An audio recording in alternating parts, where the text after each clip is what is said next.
নবী বলেন, আরে আল্লাহর বান্দা, আমি এমন একটা আমল তোমাকে বলছি যে আমলটা আসমানে করে। সুবহানাল্লাহ। একটা তসবিহ। নবী বলেন, এমন একটা তাসবির কথা বলছি যে তো আগ্রহ আসে। আমরা কিছু কথা বলি মানুষের আগ্রহ আসার জন্য। নবী বলেন, এমন একটা তাসবির কথা আমি বলছি যে তসবিহ আসমানে পড়ে, যে তসবিহ জমিনে পড়ে, যে তসবিহ বাতাসে পড়ে, যে তসবিহ ফাইনে পড়ে, যে তসবিহ গাছ গাছরায় পড়ে, এক কথায় কমই বেশি 18,000 মখলুকাতে পড়ে। আমরা কথায় কথায় বলে থাকি কমে বেশি 18,000 মখলুকাত। আসলে আল্লাহর মখলুকাত কত আল্লাহ ছাড়া কেউ জানে না। এক কথায় আল্লাহর যত সৃষ্টি আছে সকল সৃষ্টি এই তসবিহখানা পড়ে।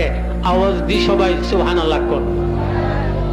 এই তসবিহখানা নবী বলেন আমার কথা মতো যদি পড়তে পারো, নবী বলেন আমার কথা মতো ফজরের সুন্নত এবং ফরজের মাঝখানে তুমি যদি পড়তে পারো, নবী বলেন দুনিয়াকে বেইজ্জত করে আল্লাহ তোমার পায়ের নিচে পাঠাইয়া দিবেন। আজকে অর্থনৈতিক লাইনে সারা পৃথিবী পেরেশান, খালি পেরেশান, খালি পেরেশান। আমি বলি আমলে লাগিয়া যান, দেখেন অর্থনৈতিক লাইনে কি হয়। আওয়াজ দি সবাই বলেন নবীর কথা সত্য না মিথ্যা। আমার নবী বলেন, এরে আল্লাহর বান্দা, যে তসবিহ সকল সৃষ্টি পড়ে, এই তসবিহখানা আমি নবীর কথা অনুযায়ী যদি তুমি পড়ো, দুনিয়াকে বেইজ্জত করে আল্লাহ তোমার পায়ের নিচে পাঠাইয়া দিবেন। বলেন, শিখেন একটু সুবহানাল্লাহি ওয়া বিহামদিহি সুবহানাল্লাহিল আযীম আস্তাগফিরুল্লাহ। আপনাদের কাছে অন্য আমল থাকতে পারে, কিন্তু এই আমলটা সহজ।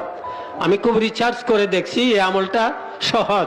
সুবহানাল্লাহি ওয়া বিহামদিহি সুবহানাল্লাহিল আযীম আস্তাগফিরুল্লাহ, সুবহানাল্লাহি ওয়া বিহামদিহি সুবহানাল্লাহিল আযীম আস্তাগফিরুল্লাহ।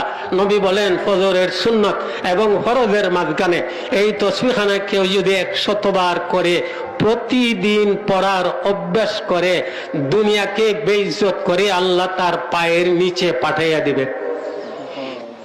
নিজে পড়েন, আপনার ঘরের আহলিয়া ওনাকে বলেন তুমিও পড়ো।